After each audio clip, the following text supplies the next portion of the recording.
Alright, hello guys, this is Kermit TV at samahan nyo na naman ako ng sagutan itong long paragraph.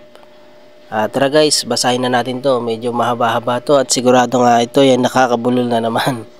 Ang sabi dito ay 고용어 가치로 한국에 들어올 되는 그로 계약을 체결합니다. Yan, 표준으로 계약 시는 근로 계약 기간, ayan, 취업 장소, 업무내용, 근무 시간, 유쾌 시간, 우일, 입금, 지금 시간의 방법, yan, 그 밖에 사용자와 외국인 근로자가, yan, 상호 간에 정하고자 하는 blank, yan, 통해 관한 상황을 담고 있습니다. Talagang hirap basahin.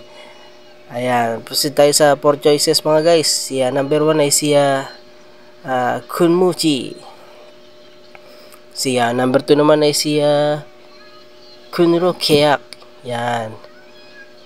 Number 3 ay 근로 주건. At number 4 ay 근로 시기. 근로 시기. Yan. Sa palagay nyo guys, anong tamang sagot dyan? Comment down your answer sa lahat ng nakakalam na sagot dito. At isa lang ang pakiusap ko sa mga exam pa ng mga batch 3. Yan guys, pakiusap. Aralin nyo itong mga ganito hanggang maaga pa.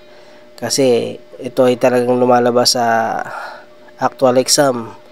Aralin nyo guys yung mga keywords dito sa long paragraph para makapasa kayo.